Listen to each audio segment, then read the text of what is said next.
Драги слушателки, добар ден и добро ни дојдовте во уште една епизода од програмата Жени со надеж.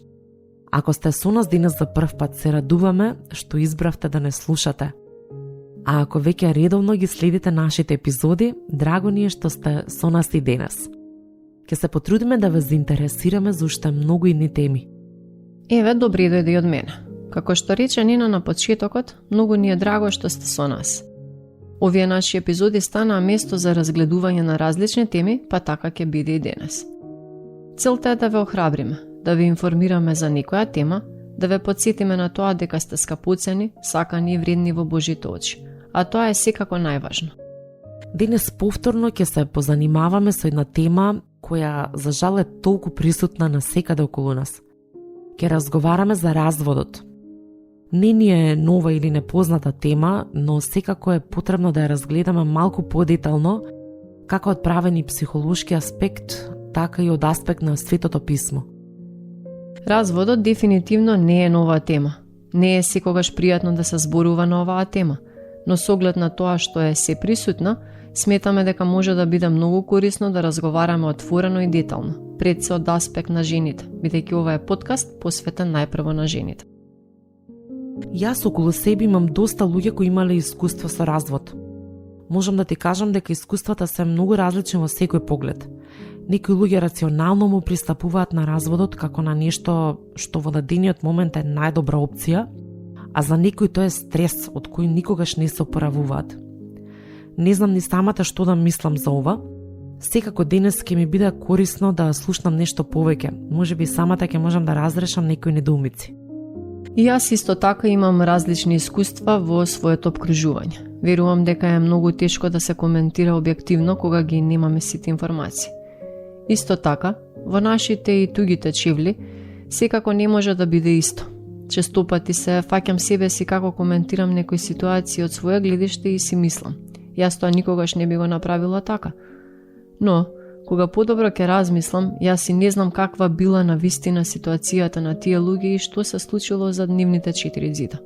Она што објективно можеме да го видиме се последиците од разводот. Често тоа се негативни последици врз децата, па тогаш во согласно со тоа донесуваме суд за се останато. Изгледа дека ова ќе биде уште една интересна епизода. Се радувам што ќе истражиме оваа тема од повеќе страни и заедно со Моника која ќе ни се придружи во следниот дел.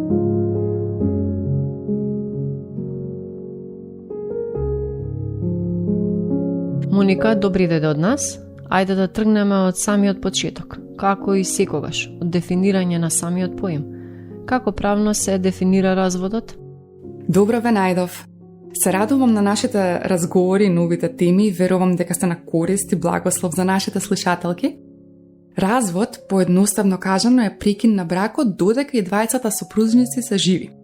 Главната разлика меѓу развод и поништување на брак е во тоа што кај разводот се до денот на неговото прекинување, бракот се сметал за целосно легален и важечки. Тоа значи дека сите права и обврски што сопружниците ги стекнале дотогаш, како заеднички имот или родителски обврски, остануваат правно признати и мораат да се решат. Во современиот свет најчесто се спроведува со пресуда на суд или на соодветен државен орган. Од поимот развод треба да се разликува поимот разделување, фактички развод, кој означува вистински прекин на заедничкиот живот на двајцата сопружници со истовремено формално останување во брак. Наспроти тоа, постојат ситуации кога формално разведените сопружници продолжуваат да живеат заедно. Интересно е што во светот постојат две држави кои не дозволуваат развод, а тоа се Ватикан и Филипините. Ова е интересно. Има ли различни пристапи кон разводот во различни општества или земји? Во Европа законите за развод се разликуваат од земја до земја, одразувајќи ги различните правни и културни традиции. Во некои земји, особено во некои поранешни комунистички земји, разводот може да се постигне само на една единствена општа основа, неповратно распаѓање на бракот или слична формулација. Сепак, она што представува такво распаѓање на бракот се толку многу различно од една до друга јурисдикција во распон од многу либерални толкувања, например Холандија, до прилично рестриктивни, например во Полска, Разделеноста представува основа за развод во некои европски земји. Во Германија, например, развод на брак се одобрува врз основ на едногодишна разделеност. Ако двајцата супружници се согласат, или 3-годишна разделеност ако се согласи само едниот брачен другар. Законите за развод не се статични, тие често се менуваат одразувајќи ги еволуирачките социјални норми на општеството. И во 21. век многу европски земји внесоа и измени во своите закони за разводи, особено со намалување на должината на неопходните периоди на разделеност, па таа сега главно сведена на 2 години од претходните 4 или 6 години. Либерализацијата на закони за развод не е без опозиција, особено во Соединетите држави. Во САД, одредени конзервативни верски организации лобираат за закони кои го ограничуваат разводот. Во секој случај, постапката на разводи расте и е прилично висока. Највисока е во Португалија, преку 90%, во Шпанија и Луксембург околу 80%, во САД околу 45%, и додека во Македонија тој процент е околу 20%. Моника, кои се најчестите причини за развод? Постојат различни истражувања за најчестите причини, па сега ќе наведеме неколку од нив. Немарноста е една од најчестите причини за развод, а едно истражување кое е спроведено со над 1000 разведени учесници откри што најчесто предизвикува расправи меѓу партнерите. Следната причина за развод е некомпатибилноста околу моралните вредности. Заедничките вредности се темел на секој здрав однос. Пред влегување во сериозна врска или брак, потребно е да поминете доста време во разговори за да увидите колку сте слични, а колку различни. Доколку вие сте премногу либерални, а вашиот партнер од друга страна е конзервативен, тогаш ќе постојат потешкоти во секојдневното функционирање.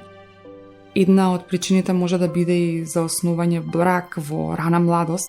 Влегувањето во брак во раните 20 години може да биде исто така причина за развод, бидејќи партнерите се уште не се запознале доволно и подоцна увидуваат каде се апсолутно различни и дека направиле погрешен избор. Исто така се случува луѓето да ја пронајдат вистинската личност на помлада возраст, со која одлично се согласуваат и со која се поврзале, но ги оптоваруваат други работи, како што се желба за нови искуства, кариерата, откривање на својот идентитет и созревање.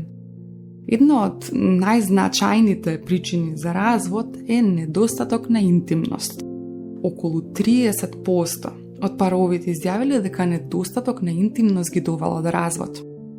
Интимноста не опфаќа само сексуална блискост, туку и емоционална, како и меѓусебно почитување. Долгите врски често знаат да упаднат во одреден вид на монотонија и рутина. А партнерите почнуваат да се чувствуваат повеќе како цимери отколку како љубовен пар. И за да го решите овој проблем, неопходно е искрено да поразговарат. Значајна причина за развод е и неверството. Голем процент од паровите се разведуваат поради прељуба. Најважно е да се утврди причината зошто дошло до тоа, бидејќи очигледно нешто во односот не чинало.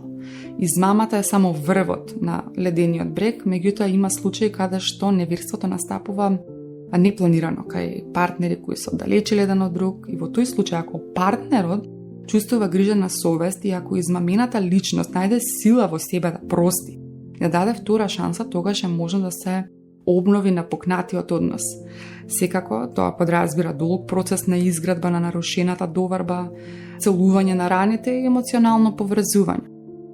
Некогаш причина за развод се зачестените расправи, негативната енергија и недоразбирањата најчесто доведуваат до развод. Секако никој не сака да живее во токсична атмосфера и така да се го помине животот. Одење кај брачен терапевт е добра идеја за парови кои често се расправаат. Исто така причина за развод може да биде и стресот околу финансиите. Сите сме сведоци колку е напорно и тешко во модерното и брзо време да се обезбедуваат доволно финансии за екзистенција. Многу луѓе работат за да ги заработат тие пари, но не ја сакаат работата и тогаш се создаваат фрустрации. Од друга страна, постојат луѓе кои го работат она што навистина го сакаат, но не се доволно платени. И кога ќе најдат кризни периоди, паровите почнуваат меѓусебно да го истураат бесот и нервозата. Немаат ни време, ни услови да одат некаде на одмор како што би можеле да се надополнат со убава енергија и тогаш гледаат на односот од една сосема мрачна призма. Различните модели на родителство се една од значајните причини поради која паровите се одлучуваат за развод. Односот меѓу партнерите се менува кога ќе добијат дете, бидејќи сето внимание го насочуваат кон него и се запоставуваат себе си. Различните мислења и погледи како би требало детето да се воспитува доведуваат исто така до судири кои на крајот донесуваат развод.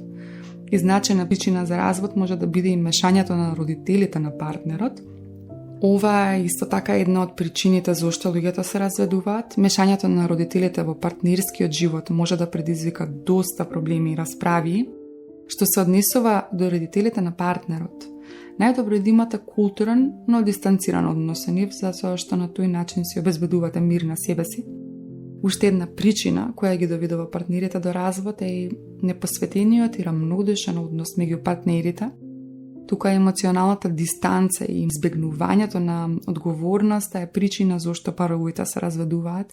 Никој не сака покрај себе една личност која не се труди да работи на нивниот однос и која е рамнодушна кон се. Така, Моника спомена доста причини. А кои се последиците од разводот? Разводот е една од најстресните настани во животот на поединецот. Разводот доведува и до одредени правни последици, се јавуваат прашања поврзани со родителското право, нели доколку супружниците имале деца, поделба на заедничкиот имот, доаѓа до наследоправни и други граѓански последици. Битни последици од престанокот на бракот си законската можност за промена на презимето на супружникот во презимето, што го имал пред склучувањето на бракот, во рок од 60 дена, враќање на податоците, но и губење на својството на законски наследник. Последиците од разводот се значајни за менталното здравје на партнерите и може да бидат разновидни, а тоа зависи од поединецот секако. Некои го доживуваат како ослободување, некои како несреќа, но едно е сигурно. Разводот е голем предизвикувач на стрес и влијае врз сите членови на семејството. Ете што се научивме за една наизглед едноставна тема. Драга Моника, многу ти благодарам, беше инспиративно и корисно како и секој пат. А ние продолжуваме со нашиот разговор во следниот дел.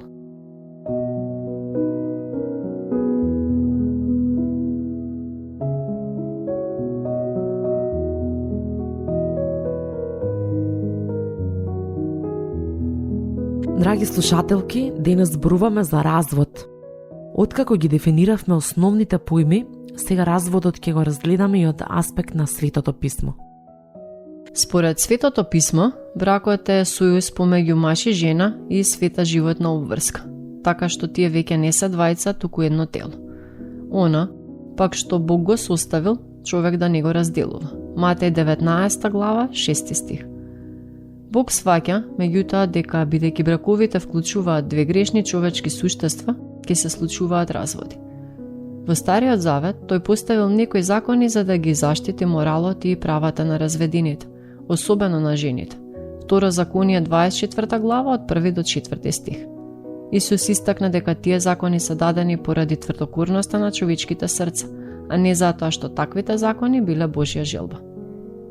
Библијата дава две јасни основи за развод. Прво, сексуален неморал, Матеј 5 глава 32 стих, 19 глава 9 стих, и второ, своеволно напуштање од страна на неверниот брачен другар. 1 Коринтијаните 7 глава 15 стих. Дури и во овие два случаи, разводот не е неопходен, ниту пак се поттикнува. Најмногу што може да се каже е дека сексуалниот неморал и напуштањето се основа дозвола за развод. Разводот на бракот поради тоа треба да се гледа само како крајно средство. Накратко, кои се библиските причини за развод? Одговорот е сексуален неморал и напуштање. Постојат ли дополнителни причини за развод освен овие две? Можно е. Дали разводот некогаш треба да се третира лекомислено или да се искористи како прво средство? Апсолутно не. Бог е способен да ја промени и трансформира секоја личност. Бог е способен да го исцели и обнови секој брак. Разводот би требало да се случи само во случај на повторуван и непокајан грозен грев. Во Малахија, Бог многу јасно покажува што мисли за разводот. И така, пазете го духот свој и никој да не ја изневерува жената од својата младост. Зашто јас мразам развод, вели Господ, Бог Израелев. И човек што се опоганува својата облека со неверство, вели Господ Саваот. Затоа пазете го духот свој да не постапувате вероломно. Малахија 2:15-16. Кога Бог ќе спои две грешни личности, тие треба да бидат во брак заедно до смртта. Во брачните завети се вели во добро и во зло, во богатство и во сиромаштија. Работите како прељубата се нешто од кое оние што ја исповедаат библиската религија би требало да се трегаат како од чума, дури од помислата на тоа.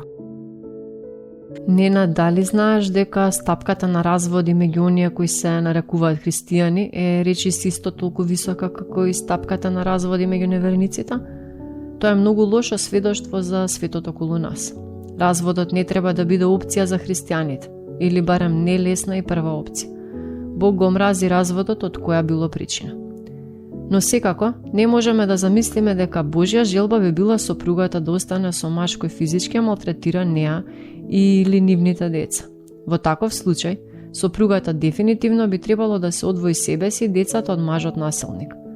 Меѓутоа, дури и во таква ситуација, времето на разделеноста со цел покаяние и обнова би требало да биде идеално, а не нужно веднаш да се започне постапка за развод. Дефинитивно не велиме дека жената чиј сопружник врши насилство врз неа треба да остане во таква ситуација. Ако постои ризик за себе или за децата, одвојувањето е добар и соодветен чекор. Во една од претходните епизоди ние веќе зборувавме за насилството во семејството и токму за насилството кое се случува во христијанските семејства.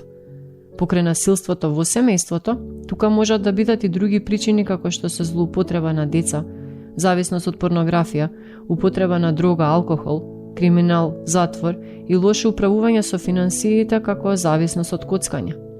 Секако, тоа би требало да бидат исклучоци, за нив исто така постојат стихови во Светото писмо, со кои нема да се занимаваме сега, но секако разводот е нешто што Бог не го планирал, ниту го препорачува на човечкиот род.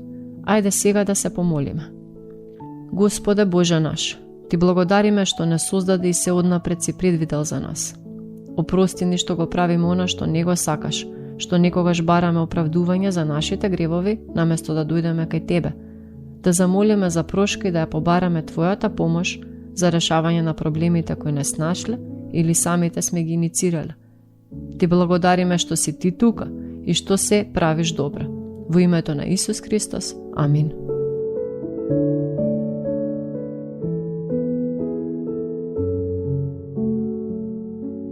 Драги слушателки, стигнавме до крајот на нашата денешна епизода.